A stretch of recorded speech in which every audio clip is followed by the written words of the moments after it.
Hey YouTube, today I'll be showing you my instant pot lasagna. So I've gathered all my ingredients and I'm getting ready, so stay tuned. I'll be right back. I'm going to start with the lasagna noodles. I have them all broken up and they're inside the pressure cooker. I've got a cup of water in here and my noodles that are all broken up. I'm going to close that up. I'm going to make sure that my vent is closed in the back, and I'm going to make sure it's on low pressure, which it is, in 4 minutes, and I'm going to let that go ahead and start up. For wheat noodles, you would probably have to put it on like 7 or 8. It might take a little bit longer, but for any type of white noodle, pretty much 4 or 5 minutes is enough. All right, and I'll be back when those are done. Okay, we're back.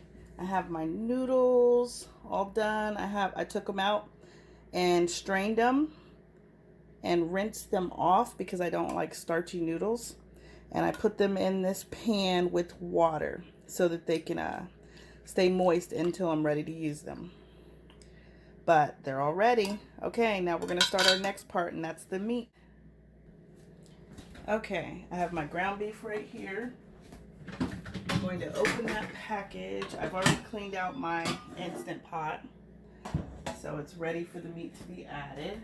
I'll set this back a little bit. So I'm going to cut a little slit in the ground beef so that I can take it out. My hands are clean. Make sure your hands are clean when you handle food. Then you have to wash them again once you're done handling the raw food. So I just crumble it up, put it into the pot.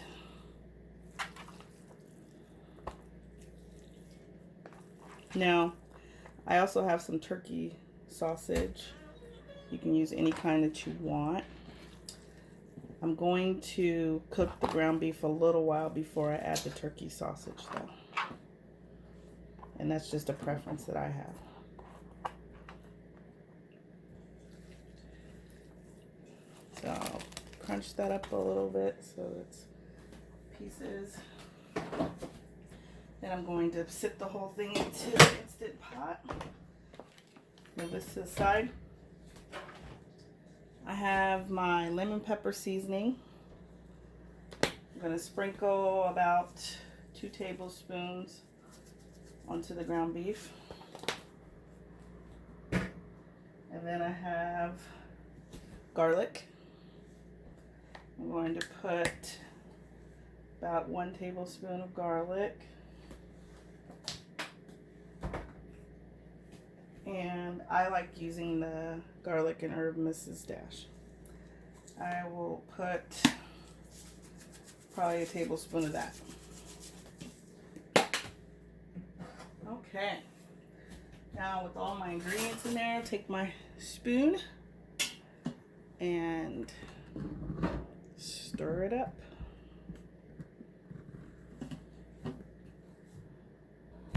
Once I have it all blended, I'm going to turn on the saute function, and we're going to saute it for about 10. But we don't put the lid on it for that. For the saute, we just turn it on and wait for it to start cooking. So I will come back when it's hot. All right, we're sizzling here.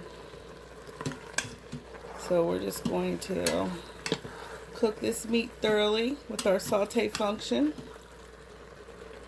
At this point, I think I can cut up my sausage and add that. So I will come back with the cut up sausage pieces. Okay, we have our sausage, and I'm going to add that.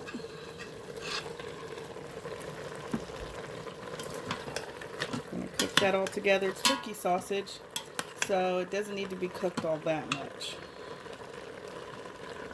With turkey sausage, you're mostly just heating it. It's the heat and serve. So I'm going to finish this. I'm going to make sure the meat is not pink anymore. All the pink will be gone and the turkey sausage will be heated thoroughly. And I'll come back. Okay, it looks like my meat and sausage is all ready. It looks good. So I'm going to drain all the grease off and come back to you for the sauce. Actually, before we do the sauce, let's add the vegetables. In this bowl, I have cut up mushrooms and onions. It's just a white onion. It's just a small package of the bell mushrooms. I'm going to add that. And that's a preference. If you like your pasta or your lasagna with mushrooms and onions, then this is the correct time to add it so that they can cook a little bit. And the grease that you did not drain off, because I haven't drained it yet, gives it that extra flavor. So before you drain that, add your vegetables and cook that together. And my Instant Pot says our 10 minutes is done, but I'm not done yet, so I'm going to add some extra time to that. I'm going to hit cancel. I'm going to push saute, and we're going to let it do another 10. Just because I know the vegetables need a little bit longer. So I will come back once these veggies cook a while. Okay, now our veggies are all cooked, and the sausage is cooked, and the ground beef. Now I'm ready to drain the oil off. So I will drain that oil off, and then we will start the sauce. I'll be right back. I have my meat drained, and I have my sauces right here. What I'm going to do is add both of these sauces and stir them on saute for another 10 minutes. So I turn on my saute. And let's position this camera. All right, we're on. So I'm going to add my sauces. Pour them right in. You guys can't see that, but I'm pouring it in. Trying to get most of that out.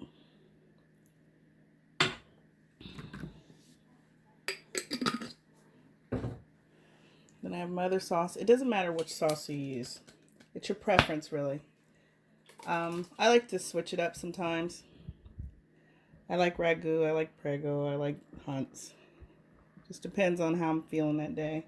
They all have a unique taste that's different. And I can hear it already starting to sizzle. So, I've got my saucy meat. I'm going to stir that up.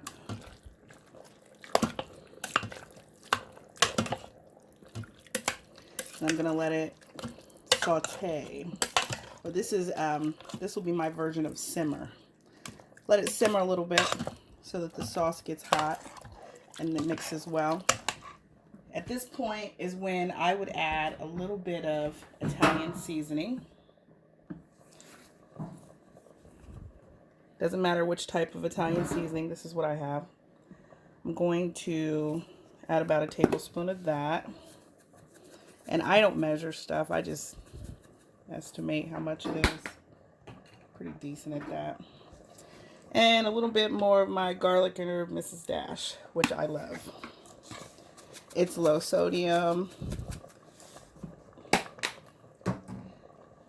And we could all use a little less sodium. Okay. I'm going to stir that up. Let that simmer for about 5 of those 10 minutes. Not going to do the whole 10 this time.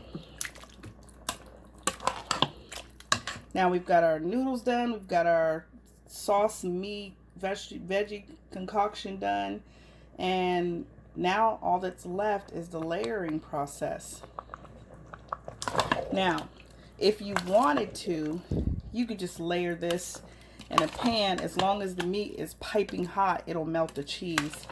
And if you're good with that cheese melt, not brown, just melted, that'd be the end of dinner. Dinner's ready. But if you want the cheese brown like me, then we're going to need a little bit of oven time. So when I come back, we will begin our layering. Okay, we're back. Time to start the layering process. Now, because of my own preference, I want to melt the cheese and brown it in the oven, but it's completely up to you, like I said. So I'm going to turn the oven on bake. It's on 350 start, so they can start heating up. First of all, I'm going to put a small thin layer of mostly sauce and meat at the bottom of this pan. And this is to prevent those lasagna noodles from sticking. I'm just taking it right out of the pan, just so I could get a little bit of mostly sauce.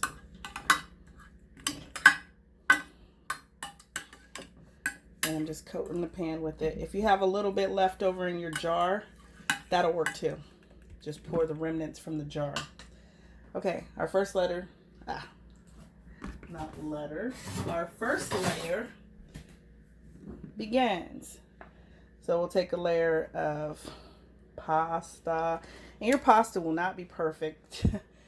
If you get it too tender like I did, which I like it super tender, so it's gonna fall apart unless you like yours more firm, and some people do. But you'll begin layering, and your layers don't have to be perfect either. I just don't like starchy lasagna noodles, so I make sure that I rinse them very thoroughly to get some of that starch off.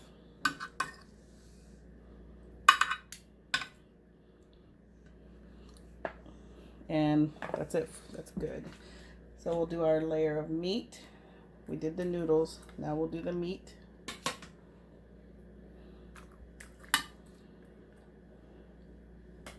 Meat and veggies and sauce.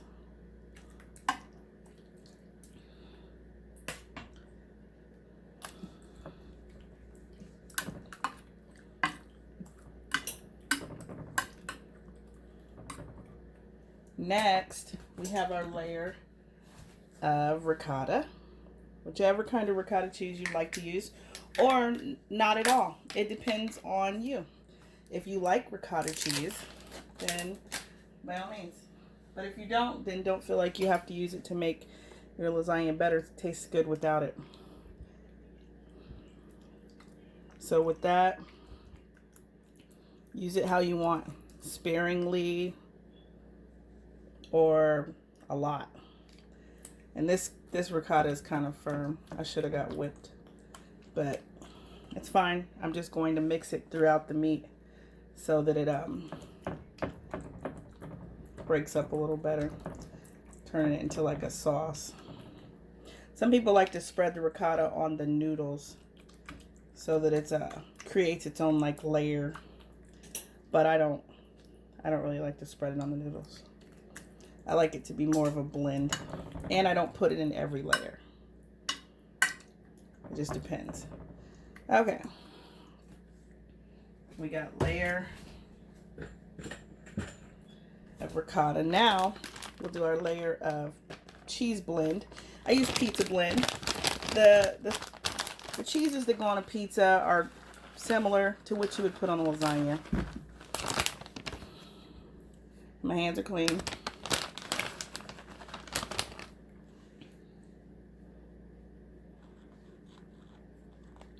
All right, layer one down. So we will do the same thing over again for layer two. Actually, noodles first. Haha.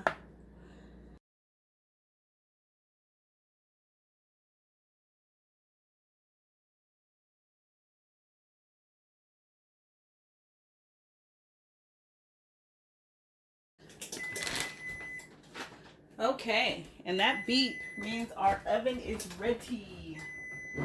So we are going to add our lasagna to the oven, and I will come back with the finished product. Okay, here's our finished product. Right out of the oven, piping hot, cheese melted. I put it on about 10 minutes for bake, and then I switched it over to broil for about 5-6 minutes. Depending on your oven, you may have to adjust the times. But that's our finished product. Thanks for tuning in. See you guys next time.